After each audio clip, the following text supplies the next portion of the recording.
Hello friends, super magic રસોઈમાં મિત્રો હું આપનું સ્વાગત કરું છું। આજે હું એકદમ આજ સુધીની સૌથી સરળ રીત અને બેચલર ઢોકળા કુકરમાં બનાવવાની રીત તમારી સાથે શેર કરું છું મિત્રો। તો તમને ચોક્કસ આ વિડીયો ઉપયોગી થશે। ગમે તો લાઈક કરજો, શેર કરજો અને સબસ્ક્રાઇબ કરવાનું તો ભૂલતા જ નહીં। અને મિત્રો બાજુમાં રહેલું બેલ આઇકનને પણ પ્રેસ કરજો, જેથી કરીને મારા નવા આવનારા વિડીયોની રેસીપી તમને મળતી રહે। આ ઢોકળા મિત્રો આપણે નાસ્તામાં કે ટિફિનમાં મૂકવા હોય ને તો એકદમ ઝડપથી અને એકદમ સરળ રીતે જે બિગનર્સ લોકો છે ને એ પણ બનાવી શકે ને એટલા આપણે ઈઝી રીતે બતાવ્યા છે। અને નથી આપણે આમાં દાળ ચોખા પલાળવાના કે નથી લીંબુના ફૂલનો ઉપયોગ, નહીં દહીં, કોઈ પણ જાતની વસ્તુ કે ઝંઝટ વગર આપણે એકદમ ઈઝી અને સરળ રીતે બનાવશું। તો બનાવવાનું ચાલુ કરીએ। તો આપણે આ ઢોકળાના ઇન્ગ્રેડિયન્ટમાં અત્યારે મેં આ 1.5 કપ ચણાનો લોટ લીધો છે, એટલે કે બેસન છે, એને મેં એટલે વજનમાં આ 150 ગ્રામ છે। અને આપણે 2 ટેબલ સ્પૂન જેવી દળેલી ખાંડ લીધી છે, 1 ટેબલ સ્પૂન લીંબુનો રસ છે, 2 મરચા છે, લીમડો છે, રૂટીન મસાલામાં હિંગ છે, હળદર છે, અને મિત્રો આપણે તેલ લેશું અને પાણી લેશું અને મીઠું લેશું। તો બનાવવાનું ચાલુ કરીએ। તો પહેલા તો આપણે એક મિક્સર જાર લેશું અને એકદમ ઝડપથી એટલે કે 1 જ મિનિટમાં આપણા બેટર તૈયાર થઈ જાય છે। તો એના માટે આપણે 150 ગ્રામ એટલે કે 1.5 કપ આપણે ચણાનો લોટ લીધો છે ને એ આ મિક્સર જારમાં નાખી દેશું। તો હવે એમાં આપણે 1 ટીસ્પૂન જેવું મીઠું, 2 ટેબલ સ્પૂન જેવી ખાંડ, કેમ કે આમાં બેલેન્સ એકદમ સરસ ખાટું મીઠું હશે ને તો જ સરસ લાગશે, અને 1 ટેબલ સ્પૂન જેવો લીંબુનો રસ। આપણે લીંબુના ફૂલની જગ્યાએ એકદમ હેલ્ધી બનાવવા માટે આપણે લીંબુનો રસ ઉપયોગ કરીએ છીએ। પિંચ જેટલી હિંગ અને પિંચ જેટલી હળદર, આમાં હળદર પણ આપણે સ્લાઇન્ટ જ વાપરીએ છીએ। અને એમાં આપણે આ 2 મરચાંના ટુકડા નાખી દેશું। અને હવે એમાં આપણે 1.5 કપ લોટ એટલે કે 150 ગ્રામ લોટ સામે આપણે 1 કપ પાણી લેવાનું છે। એકદમ પરફેક્ટ મેજરમેન્ટ પણ તમારે યાદ નહીં બહુ રાખવું પડે, એટલું પરફેક્ટ હું તમારી સાથે શેર કરું છું, એટલે બિગનર્સ લોકોને બહુ ઈઝી પડશે આ મેથડ। તો હવે આને આપણે મિક્સર કરી લેશું।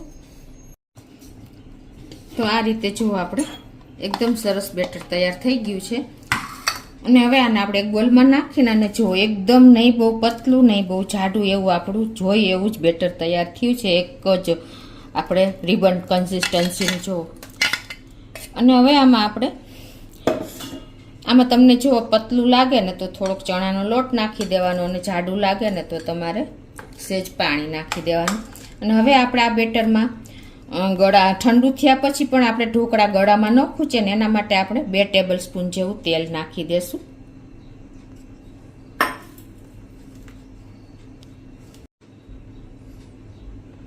અને હવે આને આપણે એક જ ડિરેક્શનમાં આ રીતે મિક્સ કરી લેશું, એટલે એકદમ આપણે ફેટવાનું છે 1 જ મિનિટ જેવું, એટલે સરસ મિક્સ થઈ જાય અને આપણું બેટર પણ સરસ એકદમ ફ્લફી થઈ જાય। તો આ રીતે જો એક ડિરેક્શનમાં આપણે 1 મિનિટ ફેટ્યા પછી હવે આને આપણે ઢાંકીને અને 10 મિનિટ આપણે આને રેસ્ટ આપી દેશું। તો બેટરને આપણે રેસ્ટ આપ્યો ને એને 10 મિનિટ થઈ ગઈ છે, અને જો આપણું બેટર એકદમ સરસ તૈયાર થઈ ગયું છે। હવે એમાં આપણે ઈનો લેવાનો છે, અને આપણે નથી બેકિંગ સોડાનો ઉપયોગ કરવાનો કે નથી દહીંનો ઉપયોગ કર્યો કે નથી આપણે દાળ ચોખાનો ઉપયોગ કર્યો, તો 1 ટીસ્પૂન જેવો ઈનો નાખી દેશું। આ રીતે જો ઈનો નાખ્યા પછી આપણે એકદમ સરસ 1 મિનિટ આ રીતે હલાવી લેશું, એટલે આપણું બેટર એકદમ ફ્લફી થઈ જશે। અને હવે આપણે એક થાળી ઓઇલથી ગ્રીસ કરી લેશું, 1 પિંચ જેટલું તેલ નાખીને। અને હવે આમાં આપણે આ બેટરને ઢાળી દેશું।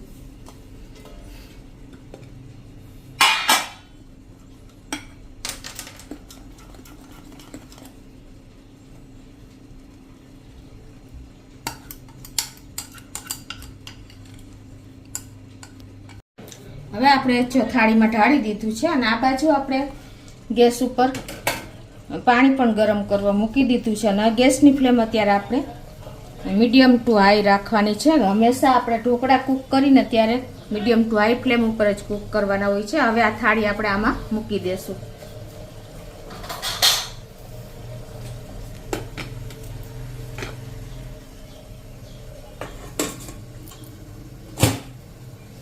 અને હવે આપણે કુકર છે તો કુકરની સીટી નથી આપણે ચડાવવાની અને આપણે આ રીતે ઢાંકણું બંધ કરી દેશું.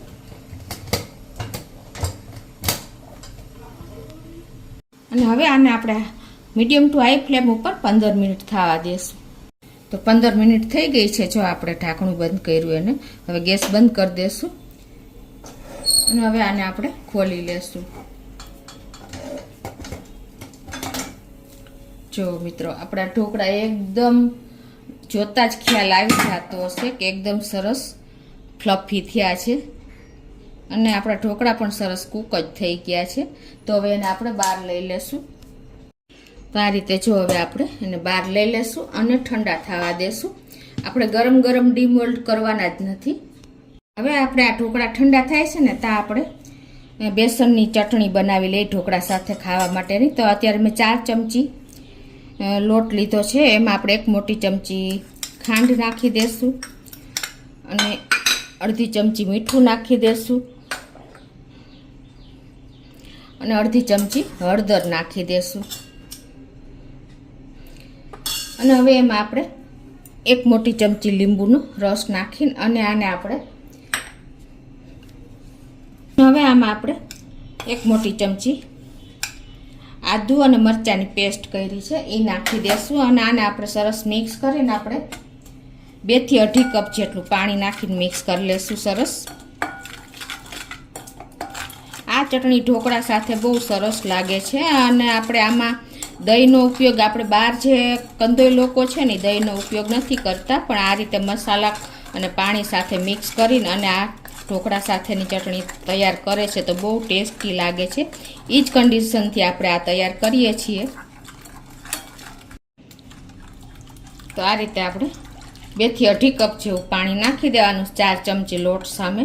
બધું પરફેક્ટ મેજરમેન્ટ સાથે જ મેં તમને બતાવ્યું છે. અને હવે આ બાજુ આપણે ગેસ ઓન કરી અને એક પેનમાં તેલ મૂકી દેશું. તો 1 ટેબલ સ્પૂન જેવું તેલ મૂકી દેશું. આપણું તેલ પણ ગરમ થઈ ગયું છે તો એમાં આપણે 1 ચમચી જેવી રાઈ નાખી દેશું. અડધી ટીસ્પૂન જેવી આપણે હિંગ નાખી દેશું અને 5 થી 6 લીમડાના પત્તા નાખી અને હવે આમાં આપણે જે આ ચટણી માટેનું બેટર તૈયાર કર્યું છે ને બેસનનું એ નાખી દેશું.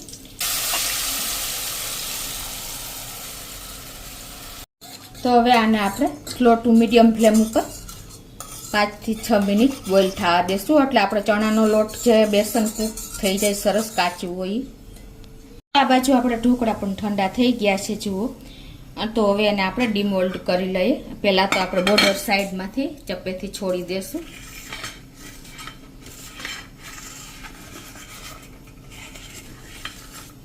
અને હવે એને આપણે આ રીતે થપથપાવીને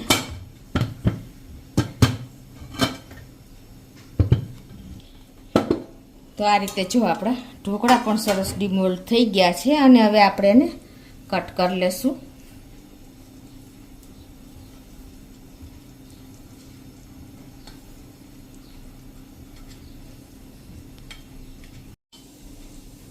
તો હવે જો આપણે કટ પણ કરી લીધા છે અને તમને બતાવી પણ દઉં. જો મિત્રો આપણા ઢોકળા એકદમ ફ્લફી થયા છે અને એકદમ સોફ્ટ એવા થયા છે. તો હવે આના માટે આપણે વઘાર કરી લઈએ. અને આ બાજુ આપણી આ ચટણી પણ બેસનની બોઇલ થઈ ગઈ છે અને સરસ કૂક થઈ ગઈ છે. તો હવે એને આપણે સાઈડ ઉપર રાખી દેશું.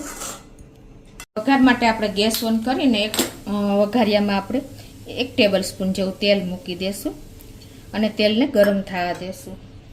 તો આપણું તેલ પણ ગરમ થઈ ગયું છે તો એમાં 1 ટીસ્પૂન જેવી આપણે રાઈ નાખી દેશું અને એમાં આપણે લીમડાના પત્તા નાખી દેશું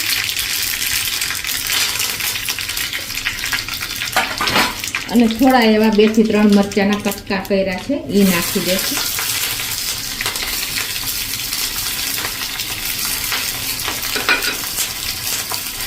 અને આને આપણે સેજ આ રીતે તેલમાં મિક્સ કરી લેશું.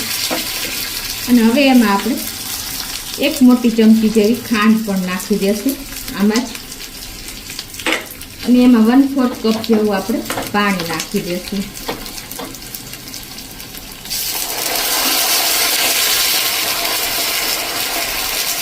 અને આ પાણી હવે આપણે એકાદ મિનિટ કૂક થવા દેશું. તો આપણે જો વઘાર પણ સરસ ઉકળી ગયો છે, તો હવે ગેસ બંધ કરી અને હવે આપણે આ ઢોકળા માથે વઘાર રેડી દેશું ચમચેથી આ રીતે. મિત્રો આપણે આ રીતે જો ઢોકળા બનાવશો ને તો હેલ્થમાં અને બિગનર્સ લોકો પણ ઇઝીલી બનાવી શકે ને એટલી મેથડ મેં તમને ઇઝી બતાવી છે. એકદમ સરળ રીતે, તમારે નથી આપણે સોડાનો ઉપયોગ કર્યો, નથી આપણે કોઈ પણ જાતના લીંબુના ફૂલ વાપરા, એકદમ હેલ્ધી ઇન્ગ્રેડિયન્ટથી જ આપણા ઢોકળા બનાવ્યા છે મિત્રો. તો આ રીતે આપણે ઉપરથી વઘાર પણ રેડી દીધો છે અને હવે થોડાક કોથમરીના પાન પણ આપણે સ્પ્રિંકલ કરી દઈશું.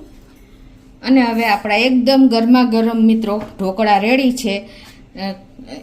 એકદમ સરળ રીતે અને ઓછા ટાઈમમાં બની જતા આપણે બેસનની ચટણી સાથે ઢોકળા તૈયાર છે મિત્રો. તો તમને ચોક્કસ મારો વિડીયો ઉપયોગી થશે. તમને ગમે તો લાઈક કરજો, શેર કરજો અને સબસ્ક્રાઈબ કરવાનું તો ભૂલતા જ નહીં.